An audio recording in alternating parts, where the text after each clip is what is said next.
Hey, good morning. Good Rob Brown morning. in Memphis, Brendan in Ocala. Is it cold down there in Ocala? It's The cold. storm? It's cold this morning, but it's going to be 80 today. Yeah. See, you start your day off like that, man. Brendan, hot topic last night on Buddy Martin's show about DJ Lagway. We'll find out more. Gatorbait Media, folks. GatorbaitMedia.com. Pay attention to this channel and Gatorbait Media. There's Buddy movement in the aisles. Buddy Martin show had 700 people on last night. Yeah, there's a lot happening. That's a big deal. So we'll be watching that. We got Doug Dean, Birmingham, Frank Duffy in New Orleans, Kevin Scarbinsky in Birmingham, basketball writer, U.S. Basketball Writers Hall of Famer. There is a lot to talk about. The enemy of my enemy is my friend. We'll talk about that today. It's the last weekend of the regular season. A lot of topics out there. Ole Miss goes to Florida. Auburn and Alabama play. Funny now, the same weekend as the Duke North Carolina game. Is there a turf war for the SEC versus ACC? Yeah, there is. Yeah, I definitely think there is. Yeah, no question. Hey, Dr. David Arnoff, love this guy. Folks, if you live in the panhandle of Florida and you need a doctor, that guy's he makes house calls. They don't make them like David Arnoff anymore. Dr. David Arnoff. Dr. D. But let me say, Brendan, right now, who do you not want to play? This SEC tournament's coming up, starting Wednesday in Nashville. Lot to talk about. Take a picture with your phone of that QR code. We broadcast live on 7 platforms, live streaming every Monday through Friday at 8 a.m. Central. But you can watch us whenever you want to. I want to watch all the shows from last year. You can just geek out on the year before, can't you? Yeah, just binge it. They're just everywhere. They're everywhere. Yeah. Hey, we got a lot though. We can offer for you. Follow us on X and YouTube, Facebook. And then Brendan puts reels up every day.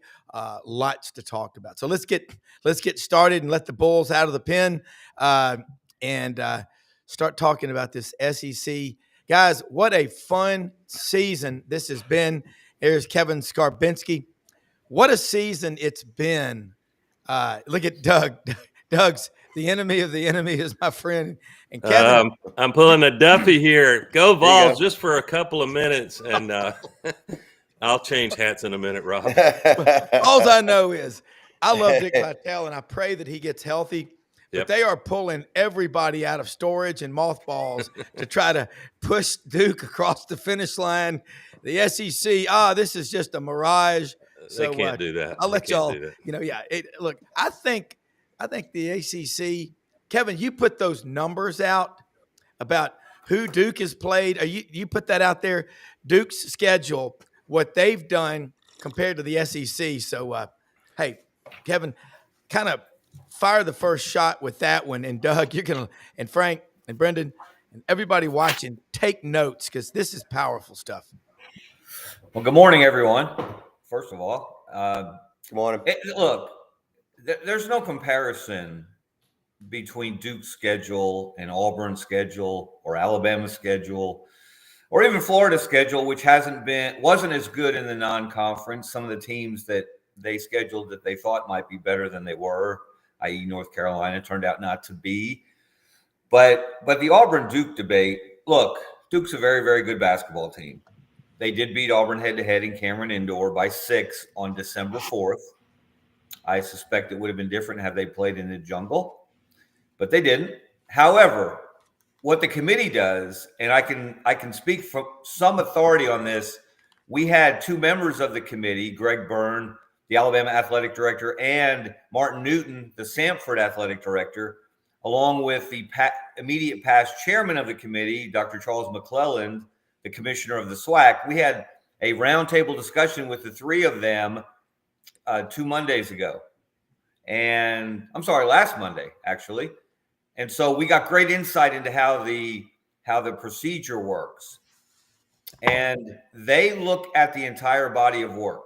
They look at the entire resume. They look at who you played, where you played, when you played, the quality of your opposition, which is why when I see Duke number 1 in net and Ken Pom, it just blows my mind because their strength of schedule is in the 60s. Horrible. 62.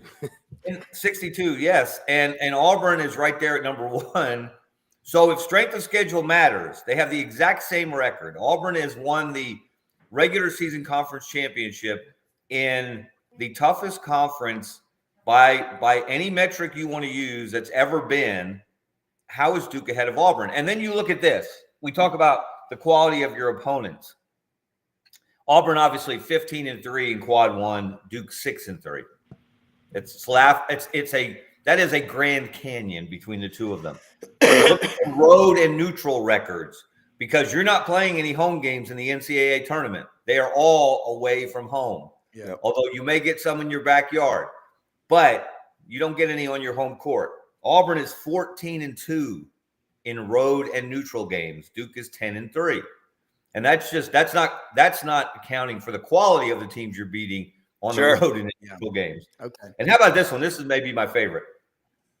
More than half of Duke's 30 games, again, Duke and Auburn both 27-3.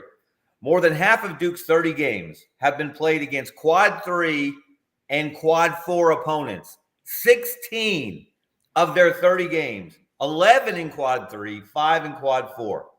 More than half of Auburn's 30 games have been played against quad 1, 18. I rest my case, Your Honor. No kidding. I give Your Honor. We're giving summary judgment to Scarbinsky in this court of law. Looking closely, it's got to be the Little Sisters of the Poor somewhere on that schedule. Let me make Kevin's case a little even sharper if that's possible.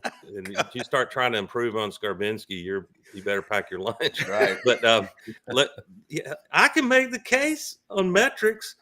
For heaven's sake, Tennessee sitting at 24-6. Tennessee's metrics could arguably have them above Duke. Absolutely. I mean, come on, committee. You can't say good. You got to go schedule tough games, and you go and do it, and then they vote based on logos if they do. I don't think they can. Now they'll put Duke second overall, right behind Auburn. It would be embarrassing. I know I'm showing my orange and blue, but I think most any SEC fan that's rational would agree. You cannot, even if Auburn drops that one tomorrow to Alabama, which is not impossible. I'm concerned for Auburn, depending on Denver Jones' health. But Tennessee has a better resume, arguably, than Duke, other than just pure record, which is 3 against 6 losses. You take out the names, and there is a case to be made. You take out the names. Yeah. Yeah. And it is. But now let me say, I'm not saying Duke couldn't run the table during March Madness. They're good enough. We've seen them play. We know that they're capable of winning this thing, and they may well do that. And I'm not going to lose my mind if Cooper Flagg wins the National Player of the Year. I think that the voters there should look at strength of schedule, and it's not Flagg's fault who he has to play. But he hadn't been perfect. Broome lately he's babying shots at the rim. He needs to find his mojo again, and tomorrow would be a good time to do that. But I can forgive those voters in a beauty contest more. They can vote based on logo if they want to, but you hope that the selection committee, and I'm glad to hear what you said from those two guys. It's not Greg Burns' fault that he happens to be Alabama's AD, but he gets an opportunity to make a statement as to how objective this committee process is. And to me, it's a slam dunk, to Kevin's point, that Auburn is the overall number 1 seed. And Kevin, yeah. The consequence of that is obviously if Auburn's the 1 overall, Duke's the second overall 1 seed, then they wouldn't meet till the championship game. They would be in opposite brackets where that's a big deal. If they both won out, got to the Final Four, won the semi, they'd be in opposite semifinals, and they couldn't meet till that national championship game. What Duke has become is, because of the pitiful nature of the ACC, is Gonzaga. They become a very good to great team in a very weak conference overall. Yeah. Has the ACC basically, are they telling everybody that they're done? Because the players in the SEC and the footprint of the Southeastern Conference, a lot of them used to go to the ACC. They're not doing that anymore. And you're talking about the Clemson and FSU settlement, Rob? Yeah. That, I think basically the respirator's on, the priest is in the room, and they're calling the kinfolk to the bedside. That does not look good. And to your point, Kevin, and all of y'all, and I say this collectively, if we were in a courtroom, you know, I'm not a lawyer, but we are in a courtroom. We are. They went on TV like Matlock. I say, yes, sir. The court of public opinion. When you turn on ESPN, the guy that's public enemy number one is Jay Williams. I mean, I don't dislike him personally, but his opinion on this basketball, they are so protective of the ACC. Always have been. Yeah, they really, and now you are seeing a bias, Kevin, that I've never seen this ridiculous. Instead, so obvious. Well, at least I'll give Jay Billis credit. He has not been. He's been more even-handed, far more even-handed than Jay Williams has been. Yeah. And his comments on flag versus broom, Auburn versus Duke, but it is just, it's laughable. I'll give you a stat that's really laughable. Thank you. In the last 11 games, or since February 1st, and counting who they play this weekend, tomorrow, Auburn, of course, playing Alabama, Duke playing North Carolina. In the last 11 games, 4 of Duke's last 11 opponents are ranked 100 or above in Ken Pom. One of them is 200. You know the highest ranked opponent, the highest Ken Pom, or the lowest Ken Pom, I should say, opponent on Auburn's final 11-game slate? Vanderbilt at 43. And they ain't too All shabby. 11 of their closing games are ranked in the top 43 of the Ken Pom. 4 of Duke's final 11 are above 100. You don't think that makes a difference? When Auburn goes from Kentucky to College Station 3 days later, no time to recuperate. They obviously had the celebration after clinching the SEC and then having Tennessee beat Alabama to make it outright. So Duke has not faced anything like that in back-to-back games. Nope. That takes a toll on you. And I think it's taken a toll on Johni Broome. I don't know how healthy he is, as you said, Doug. He's got to get his mojo back. He did not look good the last 2 games. Agreed. He doesn't look 100%. Yeah. So and Bruce some of it, I wonder if he's sort of. And finish your thoughts, Kevin. I'm sorry. Yeah, let me just say, I think Bruce Pearl has some decisions to make for next week in Nashville, and maybe even for tomorrow. But they do not want to lose to Alabama on their own floor, obviously. So they'll bring the entire roster. However, the kitchen sink. Next week, I look, if I'm Bruce Pearl, and if there's any question, Denver Jones isn't playing, Johni Broome's not playing, because Auburn's season now is all about what happens when that NCAA tournament. Oh yeah. You wonder if Broome subconsciously, and he's a warrior. I'm not going to hold it against him. A short turnaround from Lexington, highly emotional Saturday, made more emotional by Tennessee's shocking buzzer beater victory that handed the title to regular season to Auburn. So that's forgivable. And there's a funny meme now that among the Auburn faithful, there's a segment of fans you can understand that are referred to as the hut basket. They process basketball season as if it were football. We lost it. I had to call Rob down a little. We lost one game. This is the end of the world. It was a road game, and Texas A&M has always been a problem. Buzz is a problem for Bruce. I hope Auburn doesn't line up to possibly face A&M again, which sounds silly because that team is horrible offensively. But it's almost like they deliberately miss shots because they're sending everyone to the glass for a follow-up. So back to the tournament. You get Auburn is throwing the kitchen sink at their arch rival tomorrow. You can count on that. And there's no injury. Denver Jones will play. It doesn't matter if he's at 80 or 90%. You hope if he's not 100%, it's going to be hard to stay in front of Mark Sears, and that could be a storyline worth watching. And by the way, we'll come back to this. I'm still pretty high on Alabama. I mean, rivalries are one thing, but so they've taken it on the chin a few times late season. Their schedule was always backloaded. Oh, horrible. And almost unfairly. But if Auburn gets out of that one tomorrow, you got 5 days, Kevin, to rest and recuperate. Auburn plays at noon on Friday. So maybe they get a winnable game. You'd like to see them win one game and then maybe lose a close one and start resting up for the big show. Auburn will be fine. That was a natural letdown after clinching in A&M. A&M's a den of vipers. That was kind of their season, regular season. That culmination to take on Auburn at home, second last game of the season. But it is important that Auburn gets momentum going into the SEC tournament.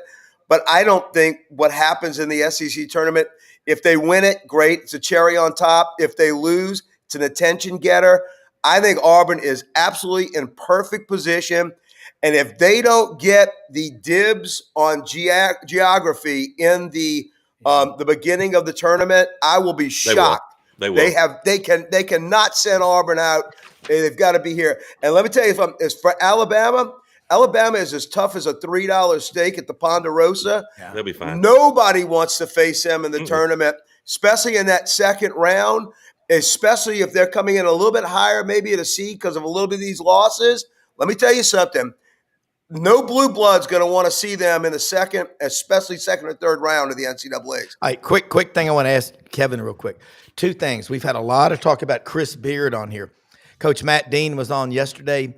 He's very well connected nationally with basketball and football. His son's on the staff at Oregon. The Chris Beard issue at Ole Miss, Kevin, if you could address that quickly.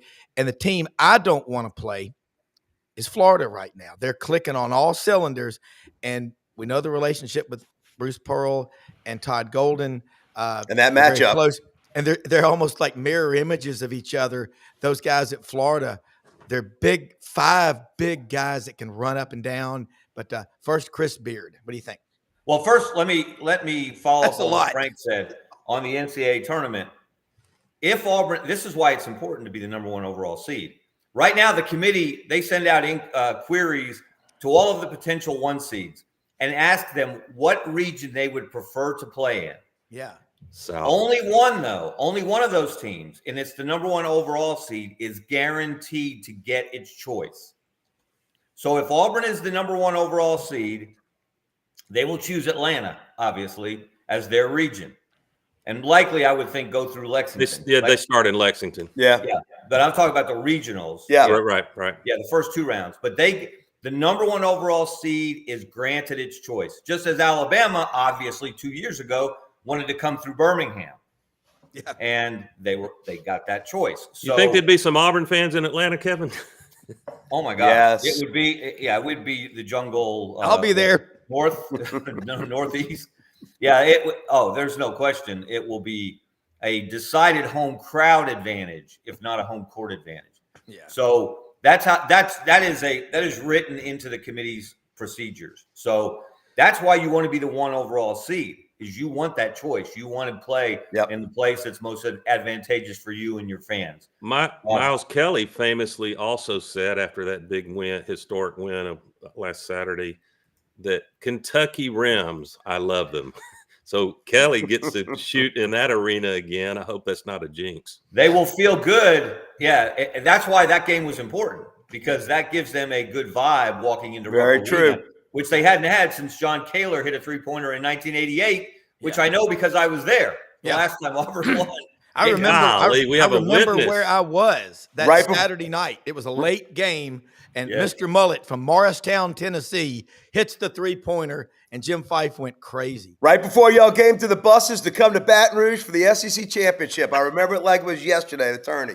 It's been a long time. Kevin, guys, the Chris Beard thing's driving me crazy. I just want to. What about Beard? You worried about him leaving Ole Miss? Well, a lot of my Ole Miss friends, a lot of people are asking.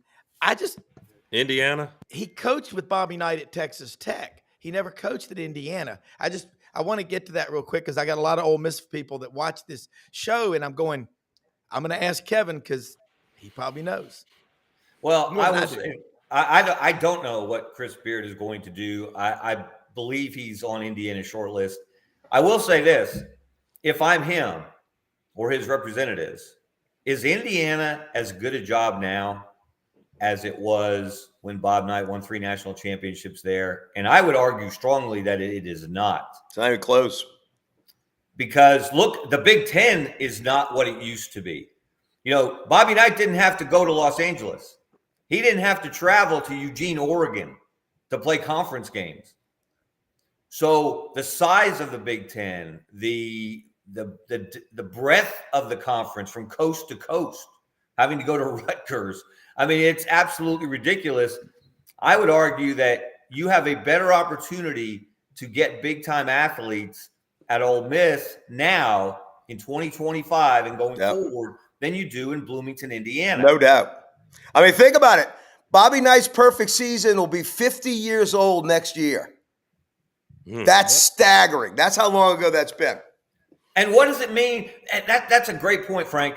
We always, we think of in terms of our perspective, our memories. We remember Indiana when it was an elite program. You think those kids coming up in high school now think of Indiana as an elite program? They don't even know who Bobby Knight is. They're just the guys with the funny sweats. Kevin. The candy stripers. The great Gene Hackman, rest in peace. That was tragic. But I bet these kids remember more about Hickory High School than they do Indiana. That's my team, and they're on the floor. If you had a lineup and you put a picture of Gene Hackman and you put a picture of Bobby Knight and say, which one was the Indiana coach? I wonder how many would choose Gene Hackman. Hey, look, I was driving. I want to play for Coach Hackman. Where is he? Hey, I was driving yesterday listening. Paul Feinbaum had an interesting guest on, Ivan Maisel. We've had him on the show before from Mobile. Great writer. I'm sure you know Ivan. Got the voice that's just kind of like Shelby Foote. Great voice. But he's going to be on this committee now. It's a big deal, but he referenced he's writing a book, guys. You talk about relevance, Frank, with Bobby Knight, about Frank Leahy. He said after Nick Saban and Paul W. Bryant, the guy who's won the most national championships of anybody is Frank Leahy. So look for Ivan Maisel's book on that. Gotta love the writers. He's a great writer. And Buddy Martin is sending me some just ass-kicking stuff real quick. I just want to throw this out. And he's right. I hope this committee members are watching these games because they were late coming to the realization. He's making a case about Florida in this case. And I want to get into that. This league, last year we fell short, but damn, and by the way, that thing about Bobby Knight and Gene Hackman, that's one of the funniest things I've heard. Yeah, that's the I think you guys just inspired a Twitter post for me for later. There you go. I love it. An X machine. I love it. Do an X poll, I guess. But I am with Buddy. And obviously I have a vested interest in the sense that my sons go to UF. And my older son is a huge basketball fan. He's a huge UF fan in every sport. Yeah. He's been asking me, why are the national commentators just skipping right past Florida when they talk about the Final Four? They talk about 1 seeds. They talk about national championship contenders. Right now, I would argue that Florida is playing better than anybody in the country, including Auburn. Yeah. Agree. Those 2 wins at Alabama when they scored 99 and at Auburn are that's the best collection of 2 victories of anybody in the country. Yeah. I watched every play of that Auburn-Florida game, and I was texting back and forth with Doug and Rob during the game. Anybody that watched that game, if they don't think that Florida can end up in the Final Four and potentially win it all, wasn't watching that game. Yeah. No doubt. I was, I wanted to add to the dialogue here, overreaction. And back to a lot of our schools, Kentucky's an exception because there's such a rich basketball tradition. Yeah. We've got to eradicate our hut football mentality. But the last, Auburn's tough loss to A&M the other night. When Johnny Football's sitting in the stands, it's going to be a rough night. Yeah, that's right. And I was surprised. But Buzz's greatest play of the game was convincing the kids not to storm the court. And you'd like to see that, and you don't want either team to get a player injured in the melee. But when you go another night, you get through Wednesday night, and Tennessee drops one to a good Ole Miss team. Tennessee might have been feeling the celebration hangover too. Alabama had a tough one at home, but that's forgivable against Florida, for God's sake. That's a great Florida team. And Alabama was right there with a chance to pull it out. And then the one that's a head scratcher is Mizzou, a very good Mizzou team, dropping a bad 12-point loss to Oklahoma. So late season, and if you look at the history of number of eventual champions, all of them, including UConn, a great UConn a year ago, lose a game in February. They lost to Creighton a year ago, and then they got hot. So I'm here to give encouragement to my Bama friends. I don't think there's anything wrong with Alabama. I realize they want to fix some things defensively, and they can do that, but they never were built to be a dominant defensive team this year. They're a team that can light you up inside and from three. That's the Oach system, but there's nothing wrong. There's no reason Alabama can't also make a run to the Final Four, and because it's all going to be, how do these brackets fall? And if Alabama, it would be tough. It would be surprising if they didn't get to the Sweet 16, and it would be surprising if Auburn and Florida, maybe one or two other, Kentucky, we'll see. I'm not sure about Mizzou, Tennessee, but if you get 3 or 4 SEC teams to the Sweet 16, then none of us have a clue how the games are going to go. And this is, Kevin, I'm curious if you agree, this is not objectively a great way to determine a champion. But the idea of having a 3-game series when you get to the Final Four is just not logistically feasible. And this is such a magical marketing venue that we're not going to change it. But I'm not sure we always get the best team, if you will, crowned as champion. Kevin? No. Well, that's the magic of the tournament. It is so precarious. You have one bad shooting night. You come up against a team that is hotter than a firecracker, and poof, you're gone. Yeah. So, and that's why, this is 40 years ago is when they hit on this perfect formula, 64 teams, 4 regions, 3 weekends. Everybody has to play the same amount of games to win a national championship, 6.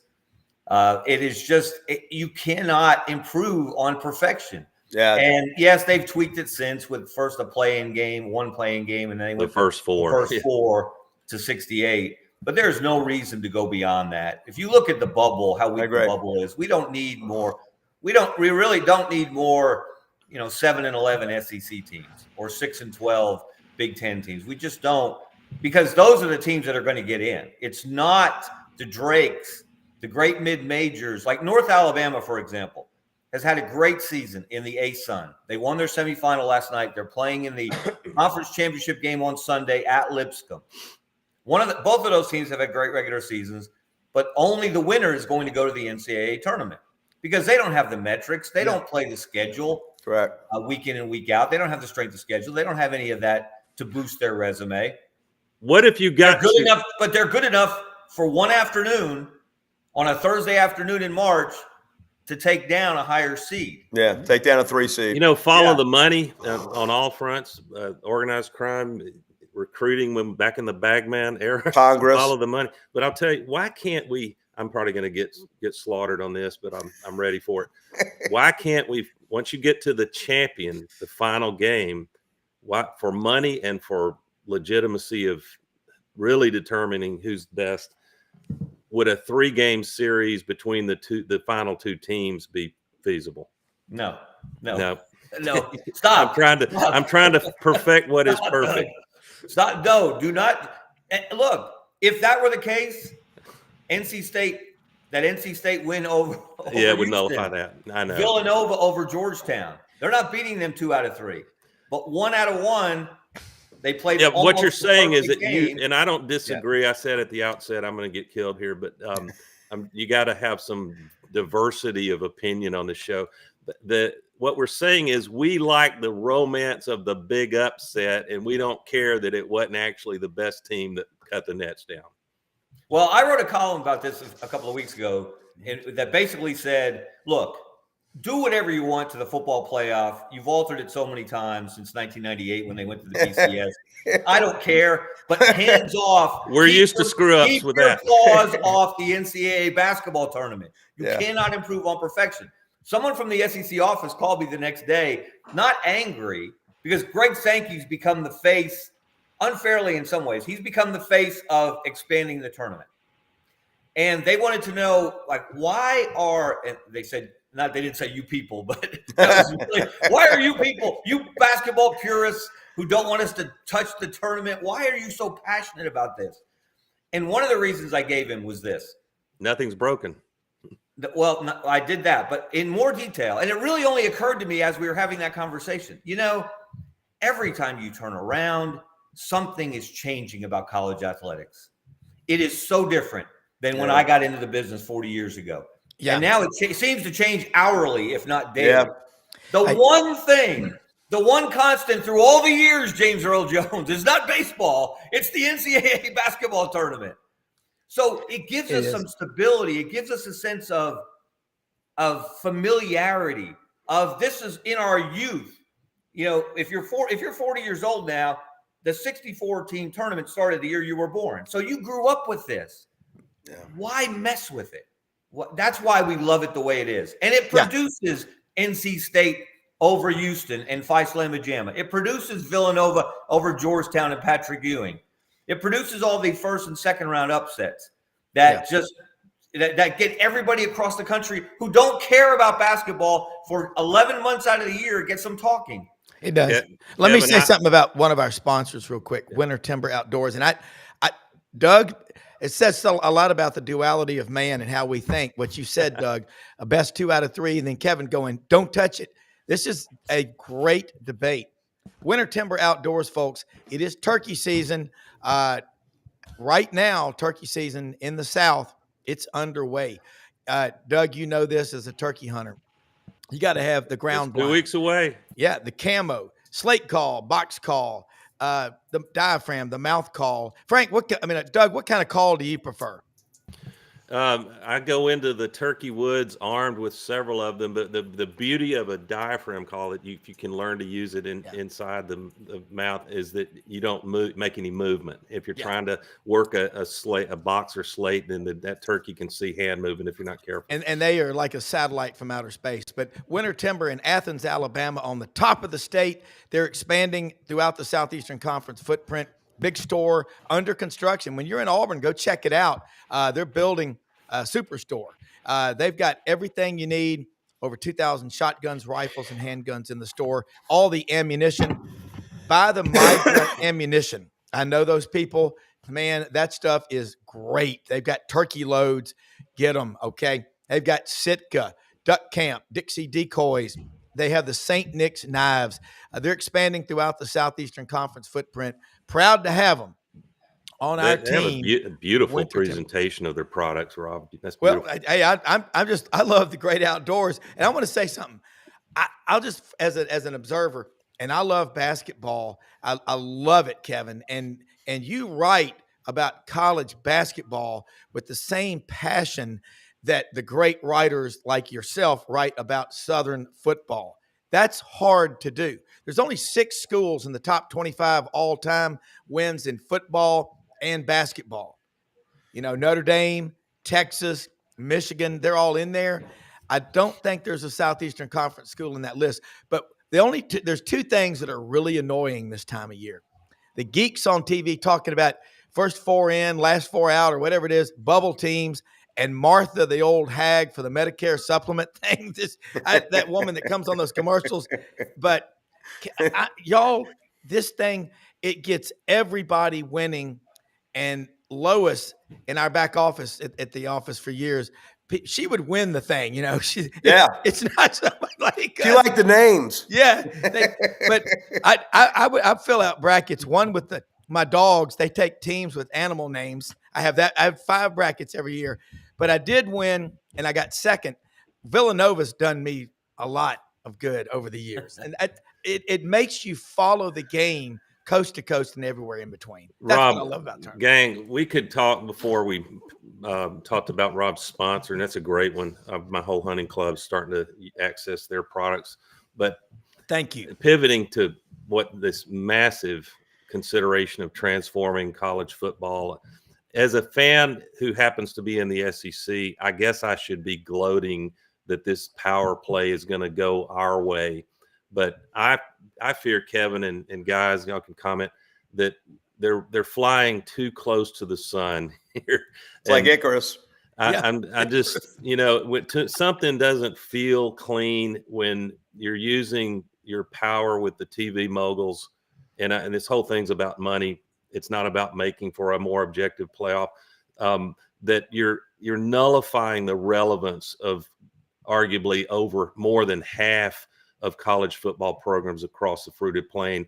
And I just wonder, I think there's certain customers that I've talked to. I've talked to people at programs that, in the past had at least a glimmer of hope to have a monster year and get considered for let's say a 4, much less a 12-team playoff.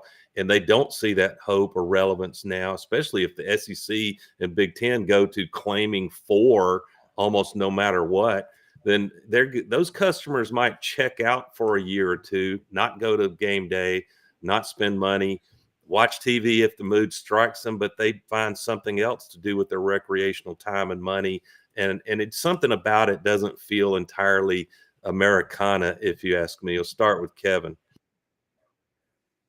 Oh, don't get me started on the automatic bid, multiple automatic bids question. That is anti-competition. Yes. And it's unnecessary. Yep. Big Ten and SEC are going to have 4 anyway. Yeah. You run the numbers since the 14 playoffs started, and you look at the rankings, the top 12, and if you return some sense of normalcy and sanity to the bracketing / seeding procedure, and you take the top 12 and you seed them in that order, as you should, unlike last year, the SEC is going to get – they're going to get 4 some years. They might get 5. Right. Plus, do you want the committee? Yeah, last year they had 3. But most years they're going to earn 4 bids. Plus, last year, if you're Ole Miss or South Carolina, hypothetically, do you really, and you're vying to be the 4th SEC team, do you really want that committee that's probably loaded by Sankey and Petiti? I think that's his name. Do you want them deciding between Ole Miss, South Carolina, and Alabama? So, internally in the conference, we could find ourselves with politics rearing its ugly head again, as opposed to competition. Well, the scary thing too is, all this conversation about, okay, maybe we can come up with some more inventory. Maybe instead of playing a conference championship game between 1 and 2, maybe now we play 3, 6, 4, 5, or some weird combination of games of teams farther down the standings to determine the last spot in, maybe, or the last 2 spots in. Maybe you earn 1 and 2 in the regular season. You're already in the playoff. You don't have to play a conference championship game, an additional game in which obviously you risk injury and fatigue, etc. Maybe we'll let those other teams play off for the last almost like a semi that are guaranteed. Almost like a semi. And then so then we completely blow up the whole idea of the SEC championship game, and it's not what it was. It's the SEC 4th place game or 3rd and 4th place games, which doesn't quite have the allure. I know. Look, a lot of us people will watch football because it's football. We watch weird bowl games with weird sponsors like the Pop-Tarts Bowl. Cool and Weed Eater. But you are watering down the idea of competition.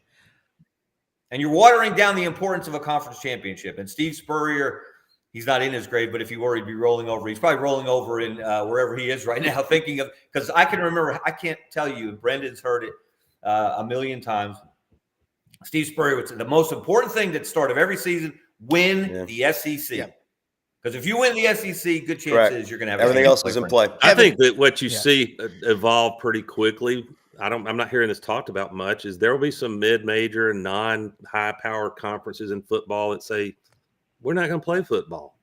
We're going to pour our $10 million that we've got into being great at basketball, a couple other things, and I'm just not sure the time might come where the cost of operating a D1 football program raises real questions about continuing it. Well, it is. Yeah, you just hit on something. Yeah. Doug just hit on something. Garth Blissman, the assistant commissioner for basketball in the SEC, really sharp guy. He spoke to the Birmingham Tip-Off Club a couple of weeks ago, and he came back last week to listen to the selection committee panel that we had. I've talked to him, off air, if you will, or away from the tip-off club, and the SEC is concerned that in this revenue sharing era to come, because it's up to individual schools to decide, okay, we're going to give 80% of the money to football, we're going to give 10% to basketball, we're going to split up the other 10% among all the other sports. There are conferences, the Big East comes to mind most immediately, that either aren't going to have those decisions to make, or 80% of their money is going to basketball. They're going to have the decisions to make, but they don't have to worry about football. And they can say, well, we're going to pour 8. And if all of a sudden you can make more money transferring from Morehead State to Connecticut than you can Auburn or Alabama or Tennessee or Florida or LSU, then that puts the SEC schools at a recruiting disadvantage. And I can tell you that the conference is already concerned. Duff, in fact, you can do, if this is what your university's philosophy and branding, if you're interested in, you can, with the freeing up some football money, this isn't going to happen in the SEC, obviously, or Big Ten, but you can have a powerhouse women's basketball program. Duff, I'm guessing that LSU women's basketball under Kim is profitable. Am I right? Well, technically it's not yet. In fact, I found that out from Scott Woodward, a friend of a friend, told us. He goes, you would be actually shocked that they are not in the black. Even as powerful and as big of a brand as that is. Now, I don't think they're losing lots of money. I wonder if NIL is what makes them less profitable. Well, I mean, you got to think that most of the girls that are coming in on our gymnastics team, Livy Dunn comes to mind, and that high profile group. But with basketball, with Mulkey's basketball team, I'll guarantee you they're making some cash, those girls. And so look, but I will tell you this. It's certainly not from the gate, because the PMAC is full every time either the women's gymnastic team or the women's basketball team is out there. Not so for the men's basketball team. Yeah, here's something we better really be paying attention to. Villanova, Jay Wright, when he first got there, in the first 3 years, they signed 5 five-star basketball players. They were at about 500. They did a deconstruction analysis. What the hell's wrong? Why aren't we winning?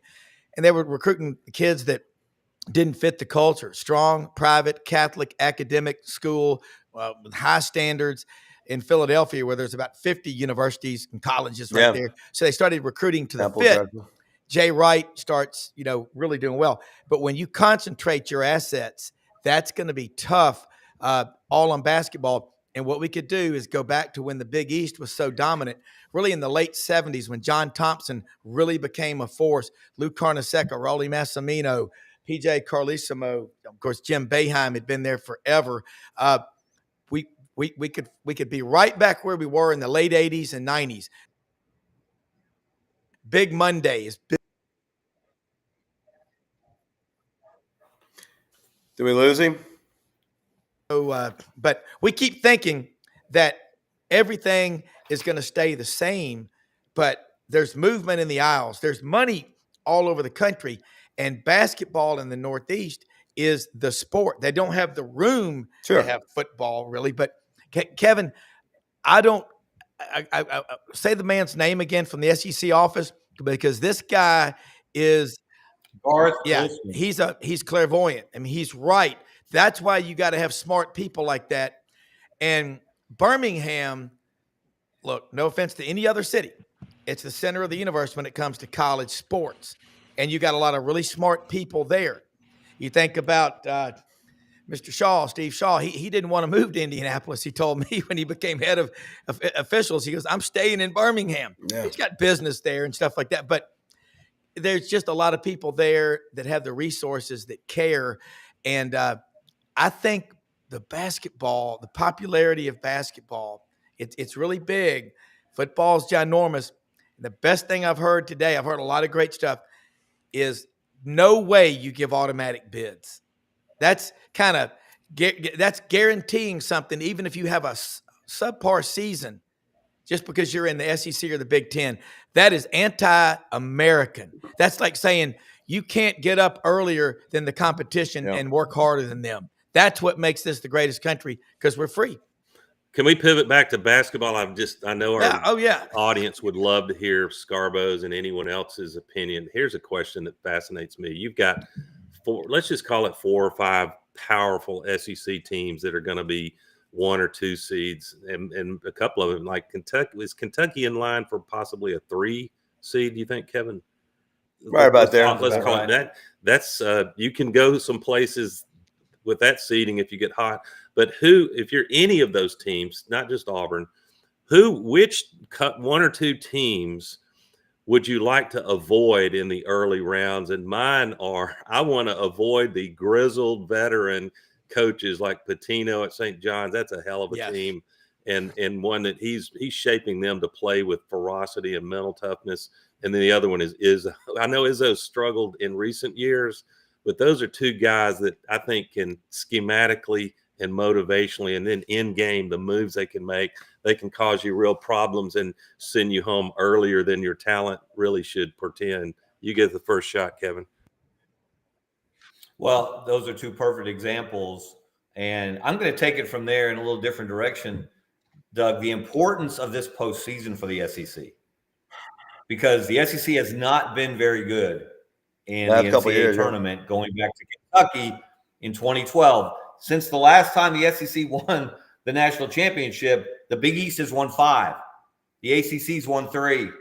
The Big 12's won 2. So this is really important, and because and I don't know if you guys saw this on the Twitter exchange the other day. Danny Cannell, the ultimate SEC hater, he retweeted something from Ken Palm, wrote an article. I didn't read the article. I just saw the headline. It said, "Why is no one saying the SEC is overrated in basketball this year?" Ken Palm himself, Ken Pomeroy. And of course, Danny Cannell seized upon this, took a screenshot of the headline, and said, "I've been thinking that for 3 months." Now, I don't know anyone who cares what Danny Cannell thinks about college football, let alone college basketball. But his burning hot hatred for the SEC, which has become a shtick at this point, was so comical that Greg Sankey himself decided to come off the top rope and smack down Danny Cannell with bullet point facts, like the SEC's 30-4 record head-to-head against the ACC this year, which was his leadoff hitter. That's a turnbuckle. And Cannell, I think, curled up into a ball after that. I don't think they came back. Let me do this. Let me bring in. But, however, there are going to be a lot of people across this country, and a lot of them are going to be in ACC country, because I've heard from a lot of them in the last couple of days on Twitter who don't like my Auburn-Duke comparison numbers. Yeah. They're going to be hate watching the SEC. They always do. They will. So if the SEC doesn't get at least 4 teams in the Sweet 16, in my mind, it's a failure, and at least 2 in the Final Four, it's going to be considered a massive disappointment. And it is time for that league to step up in March in a way it hasn't done really since the 90s, early 2000s, when Kentucky won, Arkansas won a championship, Kentucky won 2, Florida won 2. That was the golden age of the SEC in March. Well, let me say this. Brad Bellamy's in, one of our sponsors, Landers Ford, and get him in this conversation, because corporate money, I mean, the big corporations, they watch what goes on out there. The official truck of the SEC is who, Brad? Man, it's the F Series, baby. Oh yeah, everywhere in the SEC is the F Series. So it's a beautiful thing. I mean, guys, I don't know if y'all have had a chance to see the ads that they put out there with the different SEC schools, but Rob was here a couple weeks ago, and I showed him some of the ad stuff that we put out with the Arkansas, Mississippi State, Ole Miss. Frank down in LSU with the Let the Good Times Roll spots that they've been doing with Southern Quality FDAF for a long time. Just good stuff, man. We love the partnerships that we have with all the SEC schools. And I mean, you look at Arkansas, you look at Mississippi. I mean, there's no more galvanizing of a force than the college athletics programs. I mean, Arkansas, that's their team. So, so we love it. And it's Truck Month. Hopefully you guys have seen the ads at this point in time with Laney Wilson for those in the area, but really excited about everything we got going on with trucks this month. We got up to $14,000 off here at Landers, and really trying to, start this month strong and have a great month. We had a great month in February. February was our best sales month since December of 2022 in terms of volume. So we were pretty aggressive last month and making things happen, and we're doing the same here again in March, and want to have a very successful truck month. So discounts on Super Duty, as well as Ranger. Really excited too. We've had some Mavericks that we've not been able to sell for a while because of a minor recall with Ford that will be fixed on Monday. And so I got some great hybrid Mavericks that will be available for the first time in a while. So really exciting here. And it looks like we're going to have a day without any rain, and perfect day to come buy a car. Brad, does Bama play tomorrow, Brad? I couldn't. And we're here trying to talk about truck month, trying to talk about vehicles. And then, make sure you finish your ad. I didn't mean to cut into that. No, it's okay. I'm going to pivot real fast to answer Rob's question that he asked a few minutes ago when I wasn't on the call yet. But, to me, the teams that are scared are the ones that beat top 25 teams. And, when you got a team like UConn as an 8 seed, you got a team like Memphis is probably going to be around a 6 or a 7 seed. Man, when you got that kind of athletes and teams that have shown that they can win the games that matter, that's a scary first and second round matchups for some of these big programs. So those are the ones that I would probably be most concerned about, or the UConns and Memphis that are going to be. I don't understand in Memphis' case, especially, how as good as their non-conference was and the teams that they beat, that they're not getting a little bit more respect. Yeah, it's the American that they're in. They've had a couple of stumbles along the road, but every team has. I mean, every team at this point, even Auburn, has lost to a team that they were better than. Now Auburn's losses are a lot better than anybody else's at this point. Let's be real, but I'm worried about that game tomorrow. I think Alabama's going to have a lot of motivation. That would talk about a resume builder if they come into Neville and beat Auburn. I think it's going to be a down to the wire type of game. And Sears is on fire, Brad. Brad, he is. God. And who's the ad wizard who came up with the idea to have senior night celebration after the game? Most people left. They're crushed because they lost to Florida. And here you have a great senior class led by Mark Sears. It was really sad in a way that they didn't get the recognition they deserved because they held the ceremony after the game. I'm still not quite sure what the thinking was behind that. But yeah, Mark Sears has been lights out lately. He's been lights out ever since he got there. But Brad, you made a great point. I saw Memphis in person last Sunday when they came to UAB. And let me tell you, PJ Haggerty went off in that game. With they've got Colby Rogers, they've got perimeter scorers. Dane Danger is a man in the paint. Are they a Final Four? Are they a Final Four team? That is a team. I don't think they're a Final Four team because I think they're a little too hot and cold at times. But that's a team that could make a run, and that's a team that could knock off a high doubt about it from the SEC. They already beat Michigan State once. I mean, granted, it was earlier in the season when people were trying to figure themselves out, but they beat them in Maui pretty handily too. It wasn't really that. It wasn't as close as like the UConn game turned out to be. But right now, they're pivoted in bracketology on ESPN as the 2 and the 7. And I historically Izzo struggled a little bit in the tournament. He's had some upsets that have happened. Duke's had some upsets that have happened. So right now, Duke and UConn are picked to play each other in the second round if UConn gets past the first round. Go ahead. No, I'm sorry, Brad. Finish your thought. No, go ahead, Doug. Well, one of the things that is under the radar when March Madness rolls around is there will be coaches that aren't household names yet that have monster wins. And it can be I'm going to take you back to 2005 NCAA tournament. Brad probably knows where I'm going with it. But Adam Cole, Kevin at Montgomery Advertiser, took us back in an article a couple of days ago. Bruce Pearl coaching the Panthers of Milwaukee. In that 2000, they were a 12 seed, and they go up against Mark Godfrey's 5 seed Alabama. 12 and 5s you don't want to be the 5 seed in one of those typically. Right. But one or two. Before they were friendly with each other, Godfrey and Bruce Pearl, and a day before they played, and Godfrey was smart enough to know they were going to have their hands full with that really mentally tough team. he asked Bruce, he said, Bruce, at what point are you going to get a good opportunity at a high major? When can you get up to a high major school? And Bruce Pearl said, in about 40 minutes when I kick your team's butt. And they beat that great Alabama team by 10 points and went on to make the Sweet 16. And 11 days later, Kevin, Bruce Pearl is hired by the Tennessee Volunteers. And we didn't know at the time, but that would inure to Auburn's benefit, putting it mildly, eventually. But I thought Godfrey is underrated. He took Alabama to an Elite Eight and just had his moments for sure. But these two coaches are making history. Nate Oates and Bruce really making history. Doug, you left out the best anecdote from that story. What is that? When Bruce Pearl got to Knoxville, Philip Fulmer greeted him and said, I don't know who you are, but you just beat Alabama, so you're my kind of coach. That's great. And so it'll be fun to watch. When you see a big upset, over here on the side, they put a place card. Where is this coach going next, like Indiana or wherever, because it matters to win in that big tournament. Let me throw something out here. Buddy sent me something else.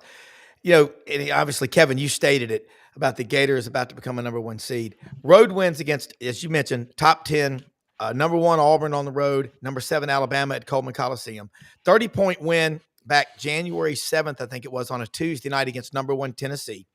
A 19-point win versus number 12 Texas A&M. They're 26-4, 13-4. The Gators were winners of 8 of their last 9. What's that you say? Auburn has more quad 1 wins? Who cares? You tell me who has a better resume. And I think that's how strong the SEC is. They're facts. You cannot argue. These are undeniable facts. And Kevin, Brad, you remember when we had writers in the Memphis paper that were like Kevin? Birmingham is you still have Kevin Scarbinsky's that are doing it on print, on electronic and podcast and radio. But Kevin, we really need you on SEC Network. We need John Brady. We need truth brokers out there. You are like, and the man that you talked with from the SEC office, I don't know, Brad, if you heard what he said about the fear the SEC has, is that when this House settlement comes through, if it does, some of these other schools around the country might ditch football and put 80 or 90% of the money into basketball. Watch out. Yeah. That is a harbinger of things to come, I believe. Yeah. Today's word of the day, initiate. That's the redneck word of the day. Initiate 2 more hamburgers. So anyway. Well, Brad, imagine the debate at Memphis. They're not going to give up football, but imagine the debate on how to apportion the direct revenue sharing that they're going to pay to their athletes. Are they going to give that much more of a percentage to football than basketball, knowing the basketball tradition and history at Memphis? It'll be interesting to see, because it's up to each individual school to make those decisions. Yeah. Yeah. I think a lot of that for them is probably going to depend on, where the next 2 or 3 years go in terms of conference realignment. And I think you put all your eggs in that basket till you realize that hope is gone, and that's, that's an interesting, scenario. And obviously too, all these programs, I'm not 100% sure of all the details that came out on that. So you guys have already talked about it, so I'll re-educate myself later on. But, I think from my perspective, I feel like every year in the NCAA tournament, when we have a conference that looks this much better on paper than everybody else, more than half of them don't make it out of the first. They underperform.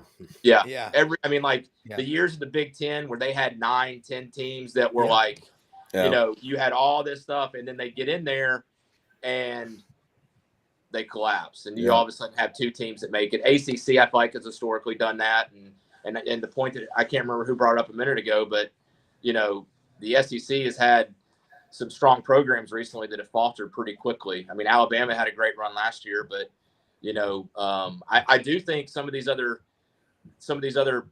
we've seen a lot of runs lately from unexpected teams. FAU a couple of years ago. And even Memphis, I mean, they had Gonzaga on the ropes and ended up getting beat by them. But I mean, I think college basketball, with everything that's going on, is going to continue to be some unexpected teams that make it to the Final Four, lower seeds that we haven't seen do that historically. The ones and twos get knocked out because there's just so much talent that's now spread out, and all these experienced players as seniors that are leading teams for the first time, and they're finally starting to gel at the NCAA tournament time. How many of you guys think we're going to get maybe Georgia or Arkansas in those kind of SEC bubble teams? I mean, Georgia's playing like a house on Georgia's fire. got a shot. Yeah, they're really coming on. I think Arkansas, even though they've won 3 out of 4, but they've got Calipari as the name. I mean, if they can win a couple games in the SEC tournament, I think you might be able to see 12 teams in. It may be one of those deals where you don't need upset conference tournament wins in some of the lesser conferences that could knock them out. I think Georgia has a better shot than Arkansas at this point. The key is going to be, as you said, Doug, the bid stealers. Yeah. Last year, UAB in the American. If UAB doesn't win the American tournament, they don't get in the NCAA tournament. Yeah. Same thing this year. UAB is good enough to win the AAC. They're not getting in the – that's a one-bid league unless Memphis doesn't win the conference tournament. If Texas wins it, if UAB wins it, then all of a sudden that's one bid taken away from a bubble team. Yep. Wanted to pick up Brad's point. Brad, by the way, you're high IQ in football. You showed that throughout the football season, and you hold your own in basketball more than I do. But I think and I'm a tinfoil hat guy. I can't help it when it comes to officiating.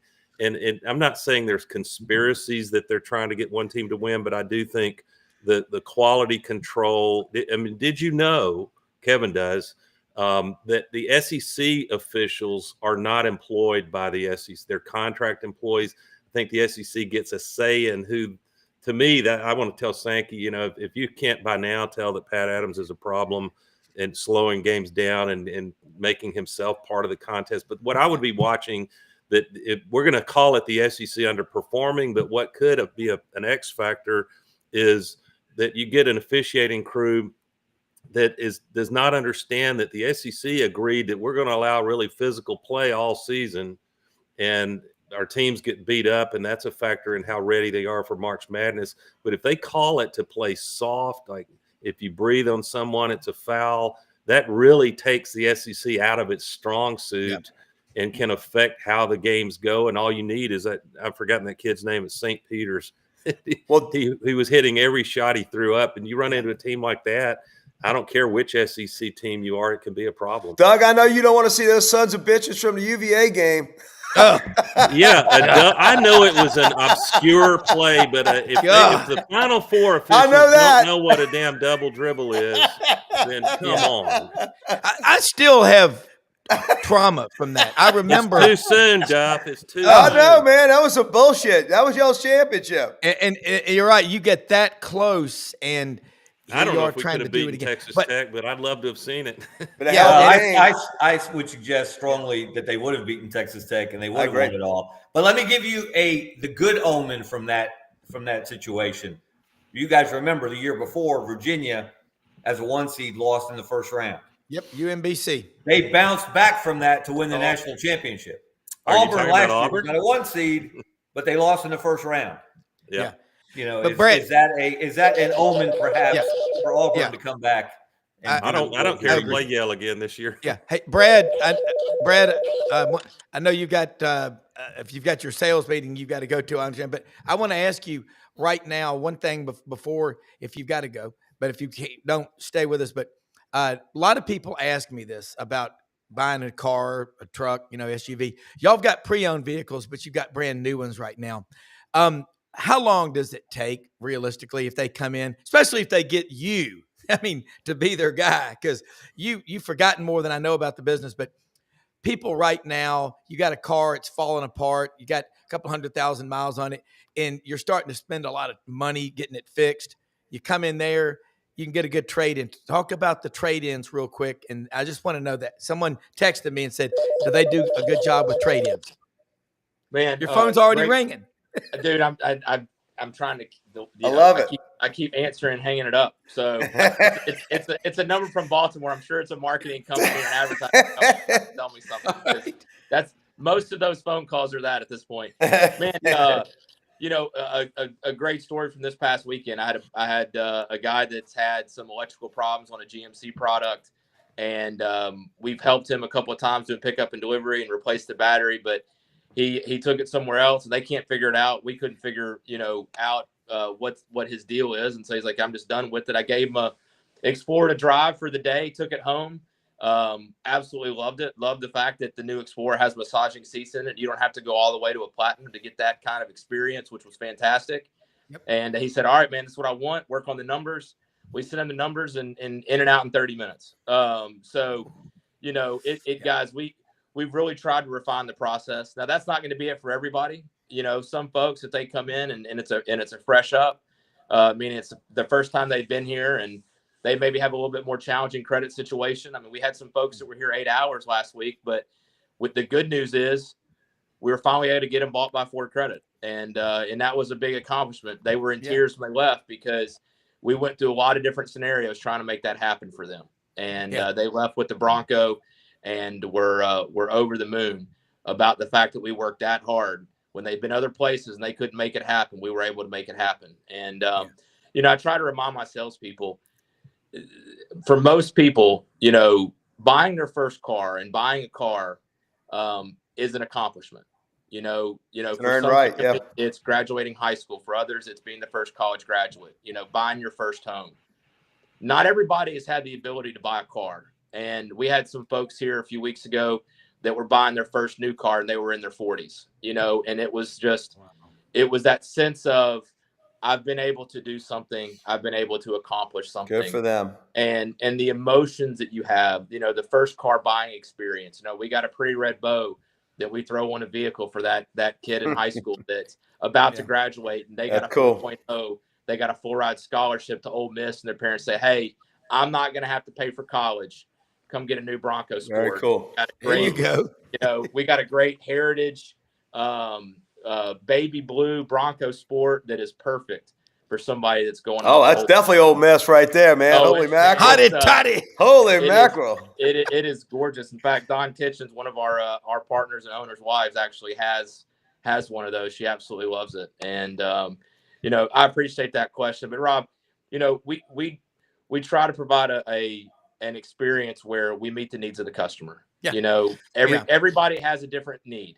And some people, their need is to have the prettiest, nicest, most expensive thing we have. Other people's need is, man, I'm just trying to get to work. And if you can get me something reliable that's going to help me have a job and not lose my job because I get up in the morning, my battery won't start, my car won't run, like, just help me out. And so we have some of those vehicles to help folks that we trade in. And, and then we have some really nice, used Raptors on the ground right now. I got an unbelievable TRX, which is a Ram product that's similar to a Raptor, and a Lincoln Aviator, black label that is probably one of the most gorgeous things we got on the lot right now. Yesterday we traded for a Cabriolet Mercedes-Benz 2000 convertible AMG package, and it's gorgeous. So man, we're here to serve you, serve your customers. Serve all your listeners out there. And we obviously have the $500 off for anybody that says, "Hey, I heard about you from Rob Brown or Doug Dean or Frank and Kevin. We'll even come down to Alabama to take care of somebody." In fact, we got a car being delivered to a customer in Starkville today. They're getting a plug-in hybrid Mercedes-Benz that the guy traded in for a Bronco Raptor. So there you go. So I was going to ask, I bet you make it worthwhile for surrounding state customers to come to your place, right? Yeah, absolutely. Our tagline, if it doesn't say Landers, you pay too much. And and I love it whenever our Kent Ritchie, who's one of our owners and a legend in this business in Memphis, anytime he does a presentation, he ends with two things. One, it's un-American not to have a car payment. And two, if it doesn't say Landers, you pay too much. And he's right. It is un-American not to have a car. Well, so without getting into geopolitics, I bet your company and you are pretty bullish about the next several years as trade imbalances get cleaned up. Hopefully they do anyway. Yeah, I mean, for us in our business and being in Carterville, a lot of the things that happen political, we need some level of stability. If people are confident that the money in their bank accounts is going to continue to build, it really helps, drive them to come in and decide they want to make that purchase. Right. That's the challenge when there's instability and there's fear of what's going to happen with the money that's been growing at a pretty good rate. Then they might be a little hesitant, but there's a lot of excitement right now. And we're continuing to, see some positivity. I mean, the tariff thing that came out, they put a stay on anything related to automotive. Most of the vehicles that we get from Ford are not made anywhere but the U.S., but there are components, especially the connection between Michigan and Canada. There's a lot of suppliers that right across the border that work with Ontario. Yeah, it's going to be fun to watch. And I know one thing, when during March, you got TVs on. So, I mean, people, it's hot. This is an awesome time of the year. And if you're going to be out, it's easier if you got a bunch of TVs on showing all these games. But, I'll say the conversations about basketball and right now, Memphis, Birmingham, Florida, I still think SEC is going to have at least 2 1 seeds. And what's going on up in Nashville this week is about jockeying for position. And I think there is a lot of drama about who's going to be the number 1 overall seed. But, Kevin, Brad, before you came on, alluded to, they give you that choice. If you're the number 1 overall seed, you get to pick where you're going. So you talk about politics being involved. You're going to see Dick Vitale, Dan Schulman from ESPN, Jay Williams. I mean, tomorrow on game day is going to be a bunch of carnival barking. Yeah, that's exactly right. Where is game day tomorrow, by the way? Oh, it's going to be missing is the Yak. North Carolina. Yeah, Duke, UNC. Give me a break. Right? Can you believe Alabama at Auburn, but they're going to go to Duke at North Carolina? That tells you all you need to know about ESPN. Yes, sir. Yeah. You're exactly right. Guys, I'm usually not paying attention to game day. I'm going to be completely transparent. Has it been at Auburn this year? Yes, the very first one was at Auburn. Was it Tennessee game? And they were in Tuscaloosa for the first IBOB, the Iron Bowl of basketball. They should be there tomorrow, but alas, they will not be. God. I don't mind it. In some ways, it's a distraction having that in the arena. So we'll make it all about the game. And I'm worried about this game. I know Alabama's going to bring all the motivation you can ask for in that one. It's going to be a war. Yeah, and Ole Miss at Florida tomorrow. I mean, Florida right now, they're not playing for the SEC championship, but they're playing for a number 1 overall seed. Yep. I mean, God, Kevin, kind of we'll wrap it up here and now. But Kevin, if you're laying the groundwork, if you were on, I mean, again, maybe we need to start looking at SEC sidelines doing game days because going to Chapel Hill for the game tomorrow, that's going to be beating up on a man in a wheelchair, Duke, North Carolina. I know it's a big rivalry, but you've got number 1 versus number 7. We've put it to rest. Yes, there's bias in college basketball. I think North Carolina's record, I'd have to check it. It is something in quad 1 games, is something along the lines of 1-10. As Jed Clampett would say, pitiful. Yes. Yeah. Hey Rob, I gotta bounce. Appreciate you guys. We need to have a bracket for the squad. We're doing it. I'm going to send a group text to us for next week. We're going to do our own brackets. And I'm not going to be on next Friday, but maybe if we could do something earlier in the week, I would love to get on with you next week. I'm going to be in Hot Springs for our dealer advertising meeting and going to the Oaklawn for the first time in a long time. Hey, go feed some oats to my damn horse, that expensive thing. Bring a bucket or 2 with you. Hey, if you got one running, text me and I'll bet on I it. will. She might be next weekend. Brad, RTR except for 2 hours tomorrow. Yeah, it'll be exciting. Brad, we're going to put a bracket together for March Madness. We're going to do a group bracket. That's going to be fun, and we will track it. Thank you, Brad, so much. Thanks, guys. See y'all later. Have a great week. See you. Same to you.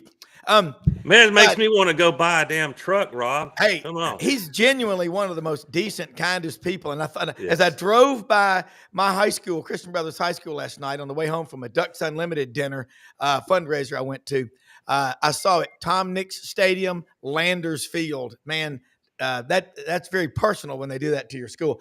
But golly, guys, I think the theme today is you've got Auburn, Florida, Tennessee, and Alabama all fighting for number one. Yep. And you know what? And then they're doing Kentucky game day sitting somewhere down else. there. Don't overlook Kentucky and maybe a couple others. Yeah. I know. Yeah. And Kevin, Hey, Rob, what was Auburn Kevin in 2019? Were they 4 or 5 seed? 4? 4 or 5. Yeah. Wow. Got hot late. Somebody's going to get hot. They're going to be 5. sitting there 4 or 5 seed. They're going to get hot. They were 5 in 2019. Yeah. That's just remarkable. The team that scares me the most is Florida because they've won 8 of their last 9, and they've got 5 big guys. Kevin, They're Alex a bad Condon, matchup, and Todd Golden knows too much, doesn't he? Yeah, and Denzel Aberdeen, Elijah Martin, Walter Clayton Jr. This guy came from Iona, from Lake Wales, Florida, but he was at Iona, came back to Florida. All right, so this weekend, there's so much to watch. Walter Clayton and Mark, and along with Mark Sears, not instead of, should both be all SEC players. Absolutely, yeah. Clayton's a first-team all SEC player. But to me, Auburn and Florida have the best complementary and the deepest rosters in college basketball. I think at full health, they're the 2 best teams in the country. And you know what? You could see them playing twice again before this year's out. Yeah. Very well could. Yep. And as we go, I'm not sure Bruce Pearl wants that, but no, I don't think he does. Yeah. Kevin, can this state stand an Auburn-Alabama semifinal in the Final Four? I'd like to see us try. Yeah. Well, I'm gonna tell you, if it gets down to 1 second, you better rush 11. Yeah. Yeah. And Kevin, by the way, you gotta empty the bench. Kevin, you did all 7 state championship games of high school basketball in Alabama. 14, Rob, boys 14. And girls. Yeah. Okay. So was there a lot of talk though about how big with college basketball, 7 of the 10 Division I basketball schools in Alabama have reached the 20-win plateau this year? As you said on X, unprecedented. It's now 8. UAB won its 20th last night. That's 8 of the 10 have won 20-plus games. That's insane. And this is a great time. But you're right. The golden age was the 90s. Arkansas won it in 94, played again in 95, did not win it. Kentucky in 96, 97, and then Florida 06 and 07. Mm-hmm. March has been a problem for the SEC. I think the message from today is we got to finish the drill. You got to finish the drill, boys. Well, as Doug always says, Missouri. You got to pronounce it Missouri. Yeah, you got to whip them through the finish line. Yeah, and I'll make I think Kevin made this bold forecast. After all the hype, and it's earned, Duke's got a great team. It's not their fault that the ACC sucks. They really do this year. Duke will not make it to the Elite 8. They fall in the Sweet 16. I have not made that bold prediction yet. I will make a bold prediction right now. They will not win the national championship. Yeah. They're vulnerable. And for all of his accolades, well deserved. Cooper Flagg, he could get some NIL money from a slip and fall law firm. What do you think? It's been at least 2 or 3 games he's slipped right down to take a shot to win the game, notably against Clemson. 2 of their losses, that's happened. Yes. But I don't hate the kid. He's going to make a lot of money in the NBA. Something people never talk about basketball assistant coaches. Duke just lost its defensive coordinator. That's the role that Jai Lucas played on that staff. He took the Miami job, and he's leaving now. Like right now. Wow. He's leaving a team that has a chance to win a national championship to go take over a new program, which is just mind-boggling to me. You hate that. But that's where we're at in college sports. Wow. It is. Hey, guys, we'll wrap it up. Awesome stuff. Thank y'all all for being on here. Scarbo knows, Doug Dean, Frank Duffy, executive producer, Brendan Martin, and Brad Bellamy from Landers Ford. Get out this weekend, folks. Hewlett and Dunn Boot and Clothing Company on the square in Collierville. I was out there yesterday. 50% off sale. Filson, Pendleton, Schaefer, Duckhead, Old South, Ariat, Duck Camp. God, they got a lot of great looking stuff, great looking boots, and great looking new earrings. Go in there and check them out. I got my wife 3 pairs of them. She's got 2 ears, so that's 6 earrings. Okay, there we go. Do the math. But anyway, we'll be watching, guys. Football Saturdays now with SEC basketball are getting like football. Your whole day is planned around watching these games. And game day tomorrow morning, I will watch. I'd rather watch Maude than watch game day. Hey, and by the way, if anybody's down in South Florida, I'm going to be calling 2 games tomorrow, a doubleheader on West Palm Beach. I'm calling the Astros, Yankees, and the Cardinals and the Nationals. So if you find yourself near Cacti Park, come on out and hear the dulcet tones over the loudspeakers. I love it. Frank, you had a voice that was made for a face that was made for radio. Hey, I'm just planning for Plainsman Park. I'm just getting my resume in. Waiting for the call, Kevin, from Butch Thompson. Have a great Thank you for watching. Go Tigers. God bless America. Thank you. See you Monday.